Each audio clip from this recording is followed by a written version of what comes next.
The Yankees come back and walk off against the Mariners to complete a series sweep, and the Red Sox come back against the Rays and extend their win streak to 7 in a row. Everyone going to the postseason except the Orioles right now if you're in the AL East. MLB Game Night, every game, every night, and we are underway.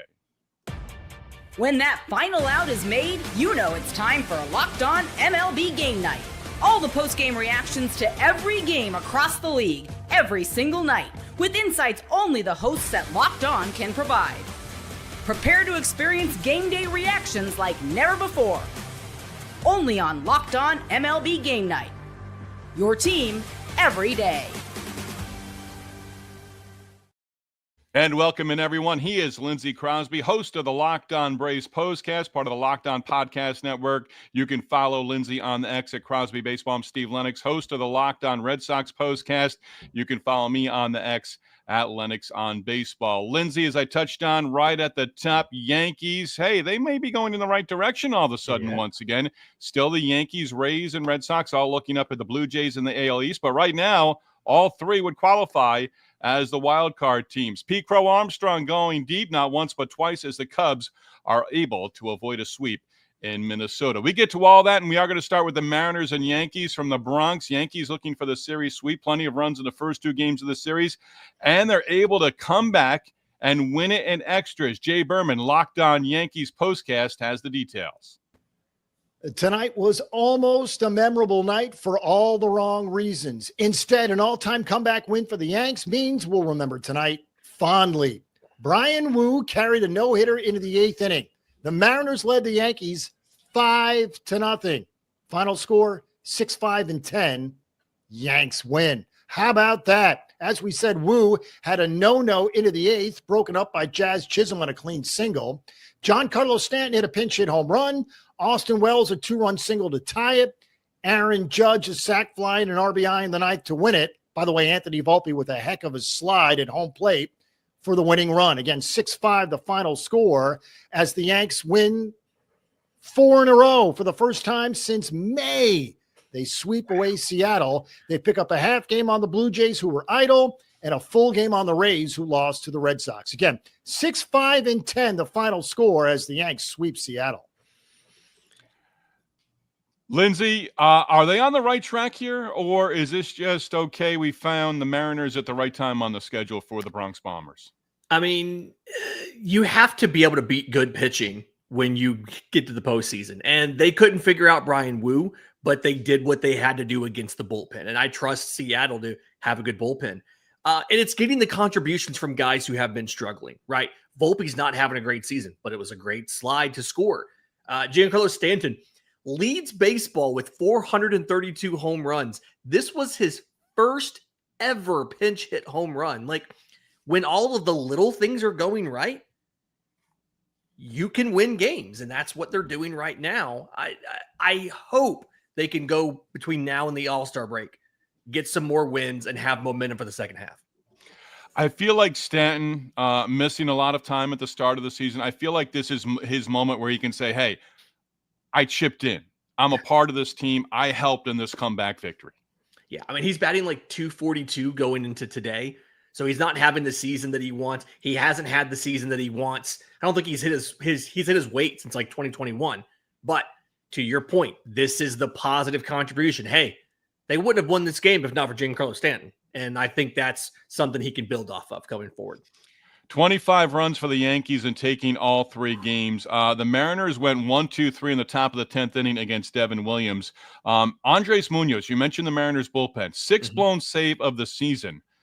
And also for the Yankees, their first win this year when trailing after 8 innings. They had been 0-35. So they pick up the victory. But Munoz sort of scares me right now for the Mariners in the back end of that bullpen. Right now, they're 3 over 500, but 7 back in the division.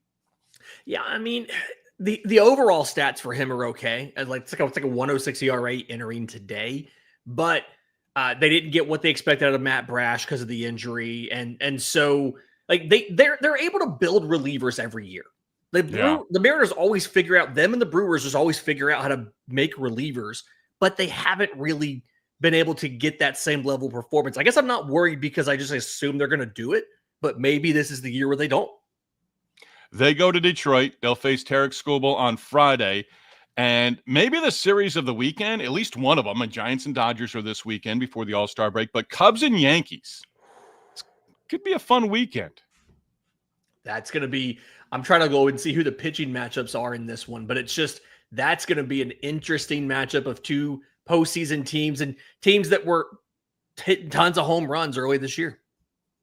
So the Yankees win. They come back and win. As Jay said, they pick up a half a game on the first place Blue Jays in the AL East. Mariners lose. So with that, you've got the Yankees, the Rays, and Red Sox as the three wild card teams right now. We know the postseason doesn't start tomorrow or next week. So there's some time for the other teams in the AL West. The AL Central, I think I'm ready to just say goodbye to the other teams outside of the Tigers in the AL Central. But the Red Sox, the script was, okay, you've won 6 in a row, but you swept the Nationals, you swept the Rockies.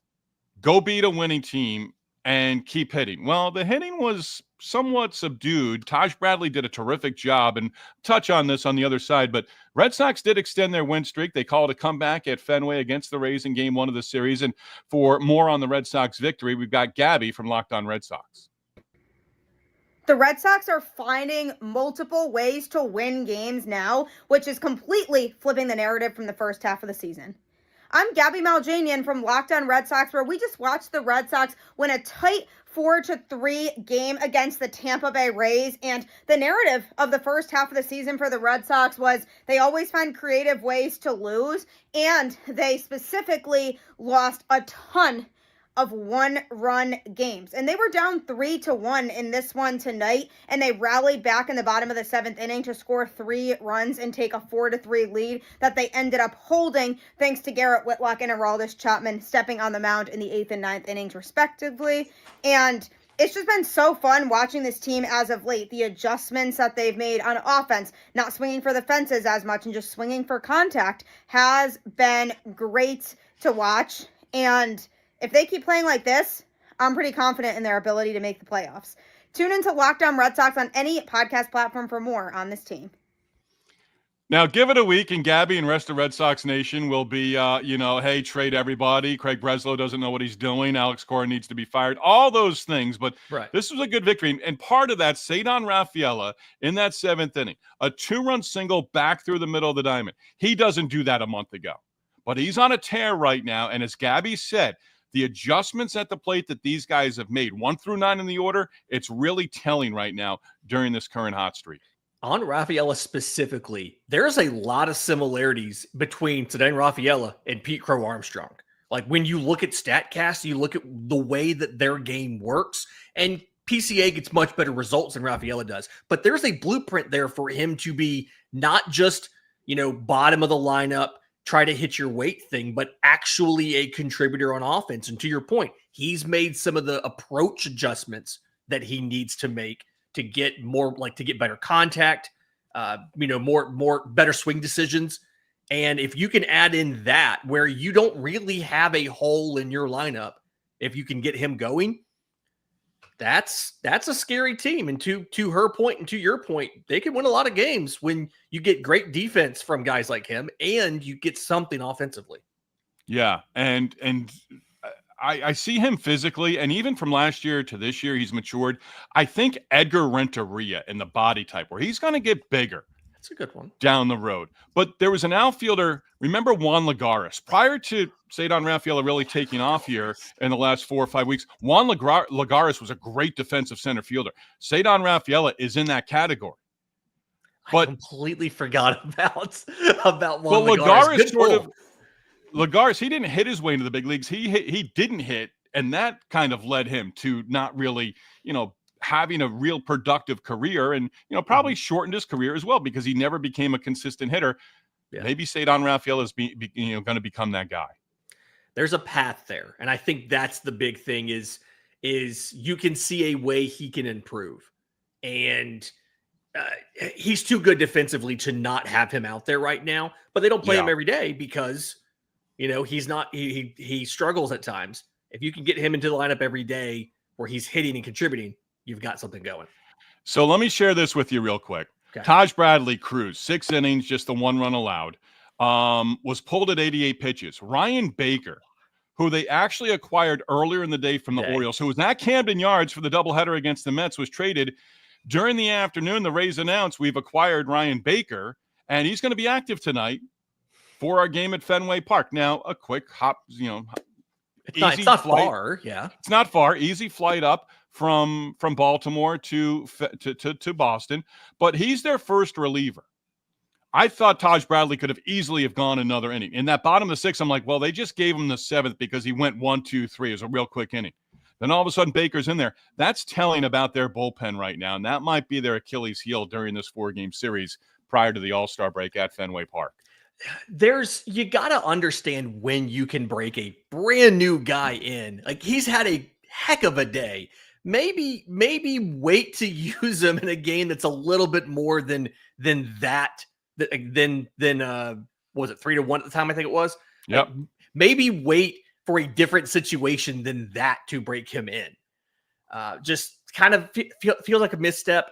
And Tampa Bay does this a lot, right? They pull these guys early. Pitch count was good. They're worried about, he has to face this batter second in the inning. We're going to give the reliever a clean inning, pull him early. Let him run a little bit longer. I don't know why they keep doing this.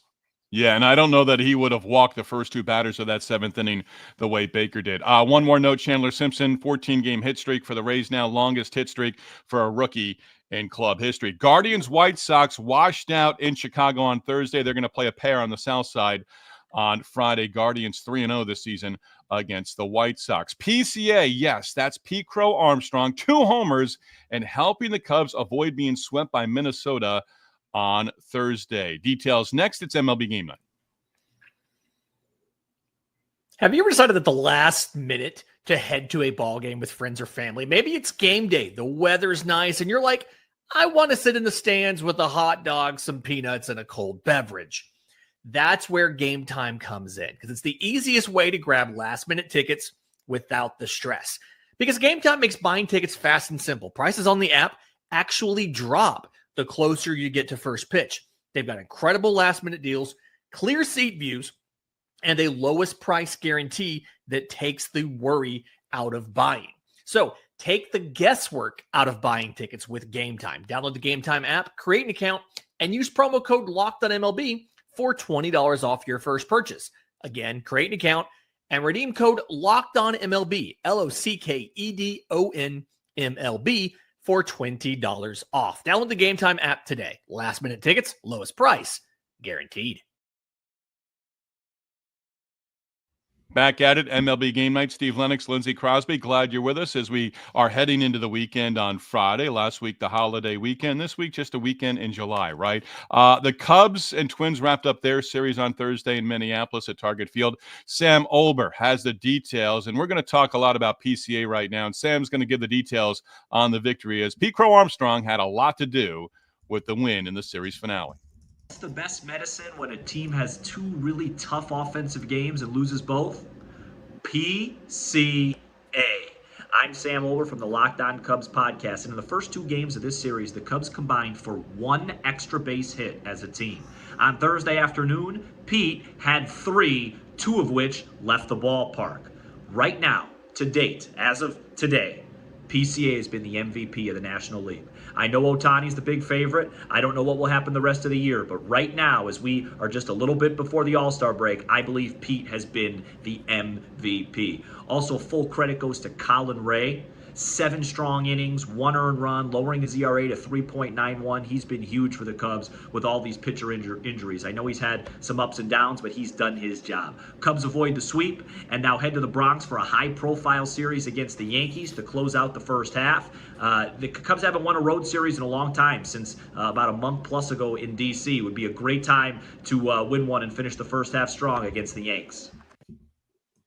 All right, so last week, Lindsay, you touched on, as we did a show together, and you asked, bigger for the Subway Series last week, Mets, bigger series for the Mets or Yankees? Bigger series for the Cubs or the Yankees this weekend? I'm going to say the Yankees, because the Cubs feel like they have an easier path, right? The division's not amazing. Milwaukee is still lurking and is going to lurk, but the Yankees, you said it earlier, all 4 teams in that division as of right now are playoff teams because of the wild card. So bigger for the Yankees because I think we have more questions about them. They just DFA'd DJ LeMahieu. They're moving Jazz back to second, but we have more questions about them. And they need the momentum maybe more so than the Cubs do because the Cubs are solidly in first place right now. I like that Brian Cashman basically came out and said this week, if we actually fill out our entire laundry list of what we need, it's a long list as to what they could acquire to better themselves at the trade deadline. Pete Crow-Armstrong, Sam said it right there. I'm trying to figure out who the third guy is to put in the conversation for NL MVP. But how much weight with Pete Crow-Armstrong, 25 home runs, 70 RBIs, do you put with him defensively in center field? How much weight does that carry when you consider him at the end of the year for NL MVP? I don't think the voters are going to, but they should. He is the best defensive center fielder in baseball. And that's not just me saying that. That's StatCast fielding run value. That's defensive runs saved. And he's not only doing that, he's also OPSing 869 with 25 homers and 27 stolen bases. I mean, guys get MVP votes when they do just the offensive side of what he's doing. He's on pace for a 40-40 season. And guys get MVP votes and win MVP on that without the defense. But he's also the best defensive player in baseball. He should be, I would take him over Ohtani for the MVP. Some of that may be Ohtani fatigue. Some of that may be Ohtani not being, the Dodgers being vulnerable this last week. But honestly, PCA deserves to be the favorite for me right now. All right, we'll move on. Reds home against the Marlins. We're going to hear from Jeremiah Geiger in just a minute on the Marlins perspective in this one. But the Reds do take the finale. Nick Lodolo pitched well. But Jeff Carr, Locked On Reds, tells us that Elliot De La Cruz has now entered some select company when it comes to some of the greats from the Reds' history franchise. Reds won 6-0, but it was all about Ellie. What's up? This is Jeff Carr from the Locked On Reds podcast. And Ellie De La Cruz joined a rare company. Barry Larkin, Pete Rose, Ellie De La Cruz. The only 3 Reds players ever to have 100 or more base hits before the All-Star break. Ellie had another multi-hit game. This has been a year of renaissance, a year of growth, a year of awakening for Ellie De La Cruz at the plate. And it's all about how well he has developed his plate discipline. A lower strikeout rate, a higher walk rate, and the fact that his batting average on balls in play is lower than it was last year, but his overall production is higher than it was last year. Ellie is clearly one of the best shortstops in the game, and we are just continuing to see his development. He's barely scratched the surface. Looking forward to more as the Reds face the Rockies to finish it out before the break. And Jeff, Lindsay, right there, finishing it out. I agree 100%. That's where I wanted to lead you there. Mm-hmm. He's scratching the surface. This is one of those guys I don't even know if he understands his full potential right now. I remember him hitting for the cycle against Atlanta in his 20th career game. He's one of those players that not only has every physical tool you could ask for, but he's also worked really, really hard to get better at the little things. His defense was not great his first year. He is a much better defensive shortstop now, to the point where, to Jeff's point, he's one of the better ones in baseball. He makes all of the routine plays now. That was an issue for him. He also makes the spectacular ones. He's one of the hardest throwers at shortstop. It is the definition of a 5-tool player. And he is a guy that you could see getting into MVP conversations if he continues this development curve. I mean, he's hitting 280 right now.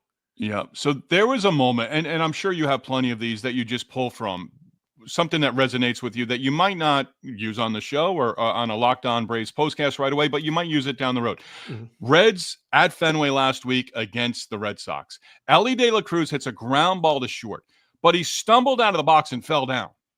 It was almost a bang-bang play at first base. He got up and he busted it down the line.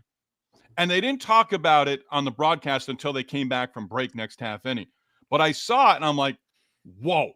I mean, that's the kind of speed he has. But he could have just said, hey, okay, I give up, jog down the line, drives me crazy, drove me crazy as a kid, drives me crazy present day.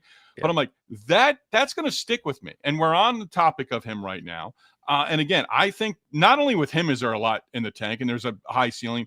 I'm curious to see how this team plays in the second half after the All-Star break. On the LA thing, I call those hidden highlights, right? Like they're not going to be on a highlight reel, but if you watched it, you remember seeing that because it was so amazing.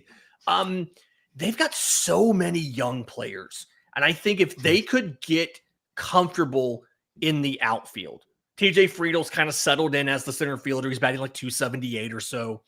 But if they could figure out left field, right field, right? Will Benson's hitting under 220. Gavin Lux has been out there left, but he's not good defensively. They've played Spencer Steer out there. They've got just so many talented players. Matt McClain, now that he's back from injury at second. They've got options for third base. MLB Marte's exciting. They've got all of the pieces, pitching staff-wise, lineup-wise, to be a juggernaut, and they're just a year away from it all clicking. And you have to kind of hope they can figure out that corner outfield situation. Some stuff can click, and they can be right there with everybody else contending for the pennant in the National League because just everybody's so insanely talented. Yeah, and on the pitching side, Nick Lodolo is an under-radar guy for me. Improved to 6-6 with the win, gave up just 3 hits, all singles over his 6 innings, walked no one, struck out 4. His 4th scoreless outing of the season, 5th time this year where he's not allowed an earned run as well. So the Reds split this series. The Marlins had their 11-game road winning streak ended Wednesday as the Reds got back in the series. And again, they garner a split by winning on Thursday in shutout fashion. We've got Jeremiah Geiger, Locked On Marlins. Still a lot to be impressed by with this Marlins team of late. Although they win the first 2, they do drop the next 2 in Cincinnati. This game was almost unwatchable as a Marlins fan. It's Jeremiah Geiger from the Locked On Marlins podcast. The Reds and the Marlins split the series because the Marlins got shut out 6-0. 4 hits was all they had in this one, all singles. Cal Quantrill still can't figure out how to complete the 6th inning. He almost did it. He was through 5 innings with only 2 runs, a manageable pitch count, and then the wheels fall off. And the Reds put up a 4 spot in the 6th. And that sealed the deal. They were up 6-0 at that point. The offense. I wanna talk about this for a second. An all right-handed lineup against the lefty Nick Lodolo, and it didn't matter because you only got 4 hits. So why not throw Jesus Sanchez out there? Kyle Stowers, who's an all-star, he's on the pine, and you lose. No momentum right now. It's interesting to say no momentum when you won 11 straight on the road. That doesn't happen quite all that often. Valid. But benching Kyle Stowers because of the handedness of the opposing pitcher, to Jeremiah's point, that's a wild thing that's a little too far for me. I'm sorry. That's as a fan of a team who has a very strict policy with the Braves and Brian Sinker and how they handle that. The man's an all-star for a reason. You probably should have him in the lineup almost every day. Move on. Mets, Orioles at Camden Yards, rained out Wednesday, doubleheader on Thursday, and the Orioles take 2. Gunnar Henderson pinch hit 2-run home run in the bottom of the 8th inning. That put the Orioles in front 2-1 in Game 1. They came back and won it 3-1. Felix Bautista, after they took the lead, 1-2-3 9th inning for the save, his 18th on the year, and the 18th comeback win of the season for the Orioles. Game 2, more of the same. Mets did not hit with runners in scoring position. Jordan Westburg, 2-run home run in the second, put the Orioles up 3-2. Baltimore's 8 under 500. Mm-hmm. I don't know that they get there, but again, they could have a common theme for me this year is they could have, just like the Marlins in the NL East with the Mets and Phillies, the Orioles could have a lot to say about those 4 teams in front of them in the division when it comes to the division title and the 3 wild card spots. I mean, they're only 6.5 games back of a wild card spot. Like, that's what's wild to me. Yes, they're 8 games below 500, but that's the American League this year. So it still feels like they're probably going to sell. And I think they've rebuilt the value in a lot of these guys. Charlie Morton especially rebuilt the value there. But you could see a scenario where they don't sell. Maybe they don't buy, but they don't sell. And they just play spoiler. They use some of these veterans and they try to see if they can get hot like the Tigers did last year, where they just got hot late. Twins collapsed and Tigers made the postseason. I don't want to say a collapse, but your Braves got walked off by the Athletics. They did on Thursday night in the series finale.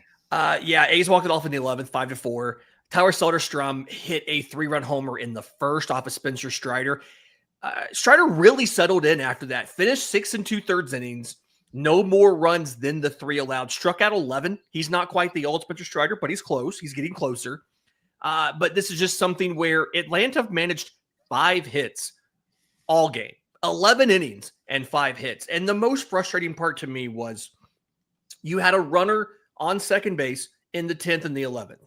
10th inning, only one of the 3 batters could even get the ball in play. 2 strikeouts and then that. And then when the top of your order came up in the 11th, couldn't buy a base hit, stranded a runner on third, and then got walked off on a single. So it's just 11 23 in 1-run games. I don't know what it is about this team. If you flip that around to 23-11, like a game and a half out of the division lead. It just feels like this has been a really everything that could go wrong for Atlanta has. They haven't been good at the same time, and it feels like they're tracking towards selling in a couple weeks, although they don't have much to sell. Everybody's signed long term. Yeah, and it was interesting. It seemed like the theme this week was Atlanta telling people, hey, hands off for what we're going to do in 2026 because we're going to right the ship, and we expect to be right back there in 2026. So to your point, what moves do they make where they can add perhaps a piece or two for next year? They have a DH who is struggling and playing through injury that has a pretty low OPS and also has 10-5 rights. They have a reliever, a former closer with an ERA of close to 5, who blew a bunch of wins early this year. Like, they don't have a lot of pieces they can move. It's probably going to be some relievers, and that's about it. And so they have no option but to just keep maintaining the course and try to contend next year with keeping Chris Sale and keeping Ronald Acuna Jr. Miles Michaelis was pretty good for the Cardinals on Thursday. JD, Locked On Cardinals, and one of our co-hosts with MLB Game Night, has the details next. It is MLB Game Night. If you've ever run a business, you know that every missed call is money left on the table. Think about the last time you had a service emergency, like a burst pipe over an overflowing toilet. If the first plumber didn't answer, did you wait? No, you just called the next one. And that's why having a reliable business line is so important. And that's why you need OpenPhone. OpenPhone is the #1 business phone system that helps you streamline and scale customer communication, all from an app on your phone or computer. Like, your whole team can share one number and respond to customers like a shared inbox. And it even has an AI agent to handle after-hours calls, answer common questions, and capture incoming leads so you never miss a customer again. OpenPhone is offering Locked On MLB Game Night listeners 20% off your first 6 months at openphone.com/LockedOnMLB. That's OpenPhone, OpenPhone.com/LockedOnMLB. And if you have existing numbers with another service, OpenPhone will port them over at no extra charge. OpenPhone, no missed calls, no missed customers. Nationals Cardinals wrapping up their series in St. Louis on Thursday. Cardinals had one big inning that helped them to the victory in the series finale. JD, Locked On Cardinals, and again, one of our co-hosts with MLB Game Night, has the details. It's ugly shirt time as Miles Michaelis spins a gem and the Cardinals dominate the Washington Nationals to win the series. Hey, it's JD from Locked On Cardinals, and you heard me right. The Miles Michaelis, the guy that just got blistered for 6 home runs in his last outing through 5 2/3 innings of shutout ball to help the Cardinals beat the Nats 8-1. This is the second time this season that he's had Washington's number. Gave up just 1 run on 5 1/3 back in May. The coaching staff thought Miles might have been tipping pitches in Chicago, which led to that brutal showing at Wrigley. And after they identified the issue, he went out and threw 3 scoreless innings against the Cubs. Now he pitches well in this one against the Nats. So maybe a simple adjustment was all it took to make a major difference. Also nice to see the offense string together some hits in that 5-run 6th inning. 10 hits on the night, including a Wilson Contreras solo shot. They go 4 for 10 with runners in scoring position. A nice, well-rounded victory for the Redbirds. First series win in July, hoping to get one more before the All-Star break with the Atlanta Braves coming to Busch Stadium next. For the latest updates and info, be sure to keep it Locked On Cardinals. Lindsay, is JD going to be happy at the end of the weekend, or are you going to be happy at the end of the weekend?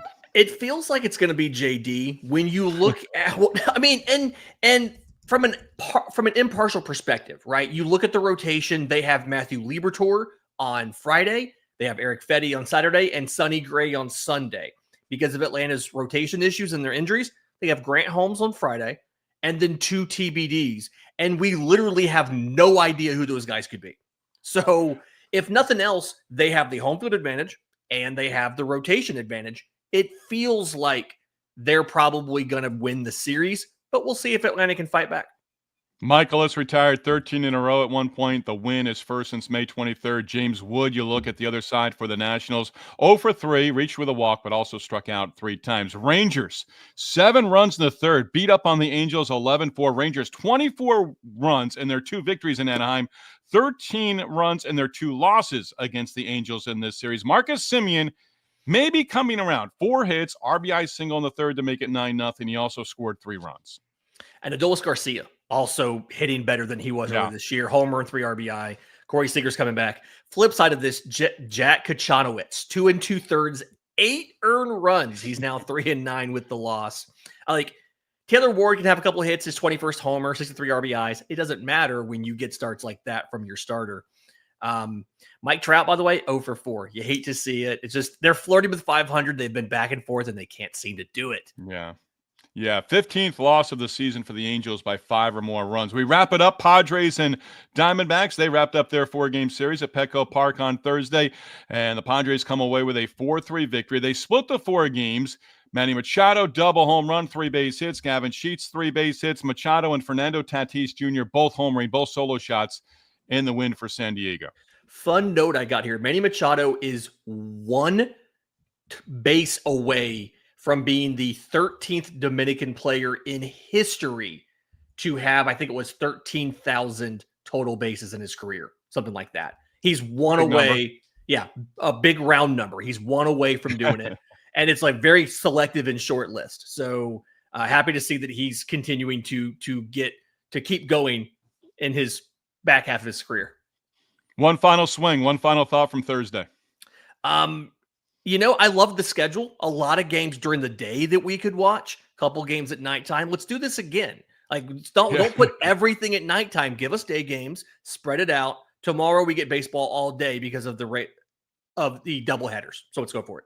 And we do have a lot of day baseball on Saturday, and with the All-Star break coming Sunday night, no Sunday night baseball as well. So all day games on Sunday. Hey, that wraps it up for us with our latest edition of MLB Game Night. Every game, every night. Be sure to tell your friends all about us. Subscribe to the Locked On MLB YouTube channel. Hit the notification button, and you're going to be alerted as to when we go live with each and every show throughout the course of the Major League Baseball season. It is MLB Game Night. Every game, every night. For Lindsay Crosby, I'm Steve Lenox. We'll see you Friday into Saturday.